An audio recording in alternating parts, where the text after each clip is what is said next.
अस्सलामुअलैकुम दोस्तों और साथियों, उम्मीद है आप लोग खैरियत से होंगे। इस वीडियो में हम बात करेंगे विटिलाइगो के बारे में, जिसको उर्दू में हम बर्स या फुलबेरी के नाम से जानते हैं। ये मेडिकल का भी इशू है और एक सोशल भी बहुत बड़ा इशू है। इसको शुरू करने से पहले मैं आपको एक जनरल सा आइडिया देना चाहता हूं कि दुनिया में काले रंग के लोग और सफेद रंग के लोग क्यों होते हैं। यहां पे अगर हम दो मुल्कों की मिसाल सामने लाएं, जैसे कि अगर आप नॉर्वे में देखें कि वहां पे पैदा होने वाले जो लोग हैं, मैं माइग्रेटेड लोगों की हरगिज बात नहीं कर रहा, वो लोग जो नस्लन और नस्ल दर नस्ल नॉर्वे में रहते हैं वो हमेशा गोरे होते हैं। लेकिन अगर कीनिया और उसके आसपास के मुल्कों पे नजर दौड़ाएं तो वहां पे वो लोग जो हमेशा से रहे हैं, जिनकी नस्लें वहां की है, तो वो काले रंग के होते हैं। तो दोस्तों, इसकी सबसे बड़ी वजह है इनकी जियोग्राफिक लोकेशन और सूरज की शुआओं के साथ इनका ताल्लुक। क्योंकि जो सूरज की शुआएं जमीन के जिस हिस्से पे सीधी पड़ती हैं उसको कहते हैं इक्वेटर लाइन या खते इस्तवा। तो इस पे जो मौजूद मुल्क हैं खते इस्तवा पे और इसके इर्द गिर्द, तो क्योंकि सूरज की शुआएं सीधी वहां पे पड़ती हैं और अगर ये जो रेडिएशंस हैं जिसके अंदर अल्ट्रा वायलेट रेडिएशंस होती हैं, ये हमारी स्किन के अंदर अगर चली जाएं तो ये स्किन कैंसर का बाइस बनती हैं। तो इसके लिए अल्लाह ताला ने एक प्रोटेक्टिव हमारे अंदर एक मैकेनिज्म रखा है कि कुछ सेल्स पैदा किए हैं स्किन के अंदर जिसको हम कहते हैं मेलानोसाइट। ये जो मेलानोसाइट हैं ये एक खास किस्म का पिगमेंट पैदा करते हैं जिसको हम कहते हैं मेलानिन। ये जो मेलानिन पिगमेंट है ये हमारी जिल्द के अंदर एक तह बना देता है ताकि उन शुआओं को अंदर आने से रोके। तो ये जो तह होती है ये हमें बाहर से काले रंग की नजर आती है क्योंकि मेलानोसाइट्स और मेलानिन जो है ये काले रंग का होता है। लेकिन इसके मुकाबले में नॉर्वे, स्वीडन, फिनलैंड यानी वो दुनिया का हिस्सा जहां पे सूरज की शुआएं सीधी नहीं बल्कि तिरछी पड़ती हैं, तो वहां के लोगों को क्योंकि ऐसा कोई खतरा नहीं है तो उनकी जिल्द के अंदर मेलानोसाइट बहुत कम होते हैं और उनके अंदर जो मेलानिन पिगमेंट होता है वो बहुत कम होता है। इसलिए उनके अंदर वो जो काले रंग की जो चादर है, जो जिल्द के अंदर तह है, वो नहीं होती, तो इसलिए उनके रंग होते हैं गोरे। अब जो विटिलाइगो है जिसको उर्दू में बर्स या फुलबेरी कहते हैं, इसमें क्या होता है कि कोई एक हमारे जिस्म का जो मुदाफियती निजाम है वो हमारे ही मेलानोसाइट के खिलाफ एक्शन शुरू कर देता है, यानी ये ऑटो इम्यून डिजीज है। और इसमें अगर कोई शख्स बहुत ज्यादा देर के लिए सूरज की रोशनी में रहे या उसको कोई ट्रॉमा हो तो इसमें बढ़ोतरी आ जाती है इस पूरे अमल में, जिससे जो मेलानोसाइट है उसको हमारा ही मुदाफियती निजाम तोड़ फोड़ कर देता है किसी खास हिस्से में, हमारी जिल्द के किसी खास हिस्से में। तो जिल्द का जो वो हिस्सा होता है उसके अंदर मेलानिन नहीं बन पाती। जब वो मेलानिन नहीं बन पाती तो काली जो स्किन की तह है या काली जो चादर है वो वहां पे हमें नजर नहीं आएगी। तो ऐसे पैचेस बन जाएंगे जो सफेद होंगे, जो मेलानिन के बगैर होंगे। तो इस को हम कहते हैं विटिलाइगो। आमतौर पे फैमिली हिस्ट्री बहुत अहम होती है क्योंकि फैमिलीज में एक से ज्यादा लोगों को ये हो सकता है प्रॉब्लम। और दुनिया की कम से कम 1% आबादी यानी 4 करोड़ लोग जो हैं वो इसका शिकार होते हैं।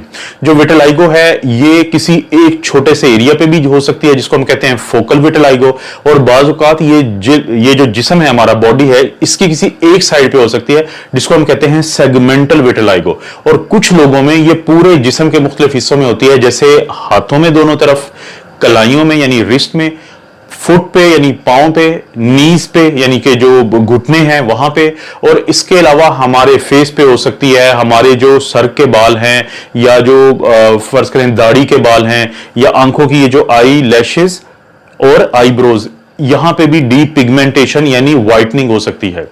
और अगर आप इनके जो ये व्हाइट हिस्सा होता है, ये पैच होता है, इसको हाथ लगाएं तो वहां पे सेंसेशन होती हैं, वो नम नहीं होता। इसका मतलब है कि नर्व्स की इन्वॉल्वमेंट इसके अंदर नहीं होती। आमतौर पे तो इसको जो तशखीस की जाती है वो तशखीस की जाती है कि क्लिनिकली, कि डॉक्टर या डर्माटोलॉजिस्ट, क्योंकि डर्माटोलॉजिस्ट उस शख्स को कहेंगे जो स्किन का स्पेशलिस्ट होता है, तो वो क्लिनिकली चेक करके ही बता देता है कि ये विटिलाइगो है। लेकिन इसके अलावा भी ये क्या किया जा सकता है कि एक वुड लाइट एग्जामिनेशन है, एक जॉर्ज वुड था डॉक्टर, तो उसने एक तरीका था बनाया था कि आप उस लैंप के जरिए अगर इसको मुआयना करेंगे तो आपको ये समझ आ जाएगी कि कोई इन्फेक्शन या इन्फ्लेमेशन की वजह से ये हो रहा है या ये विटिलाइगो का प्रॉब्लम है। और एक दफा तशखीस हो जाए तो आमतौर पे कुछ तो जो हिस्से होते हैं वो खुद ही ठीक हो जाते हैं, लेकिन अगर ये खुद ठीक ना हो तो फिर हमारे पास कुछ इसकी अद्वियात होती हैं। सबसे पहले तो आपने लोगों को ये समझाना है कि भाई आपने सन एक्सपोजर से बचना है, आपने सूरज की सीधी छांव से बचना है। और इसके अलावा कोशिश करें आप ये काम कर सकते हैं कपड़े की मदद से भी, या जो सन ब्लॉक स्क्रीन आती हैं, बहुत मशहूर है कि सन स्क्रीन आती हैं, तो उनको इस्तेमाल किया जा सकता है। वो लोग जिनका कलर फेयर होता है, यानी वो निस्बतन उनका गंदमी या काला रंग नहीं होता और उनमें ये प्रॉब्लम बना होता है, तो आमतौर पे वो सूरज की छांव के बचने के अलावा कुछ होती हैं कैमोफ्लेज कॉस्मेटिक्स, यानी कुछ ऐसी अद्वियात होती हैं, कुछ ऐसी मेकअप का सामान होता है जिससे ये चीजें छुपाई जा सकती हैं। जैसे अगर आप गौर करें इस पिक्चर के अंदर भी, तो आपको दोनों वो नजर आ रहे हैं कि एक जो कैमोफ्लेज का मतलब होता है छुपना, उस कॉस्मेटिक्स के इस्तेमाल से पहले और उसके बाद ये काफी हद तक आप में बज़ाहिर यानी आपको इस चीज का फायदा हो जाता है। और जो स्टीरॉयड की क्रीम्स हैं वो इस्तेमाल नहीं करनी चाहिए, उनका कोई फायदा नहीं होता। जो स्किन क्रीम्स होती हैं, ऑइंटमेंट्स होती हैं, पाइमेक्रोलिमस वो भी इस्तेमाल की जा सकती है, और टेक्रोलाइमस जो क्रीम है वो भी इस्तेमाल की।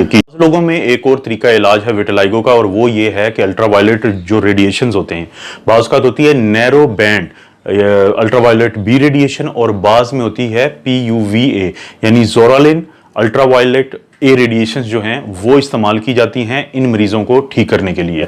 आमतौर पे जो हाथों और पांव की फुलबेरी या विटिलिगो होता है वो बहुत जल्दी इलाज को रिस्पॉन्ड नहीं करता, लेकिन इसके अलावा जो चेहरे और जो बाकी जिस्म का होता है या बाजुओं के ऊपर के हिस्से में होता है तो वो जल्दी ठीक हो जाता है इन दवाइयों से।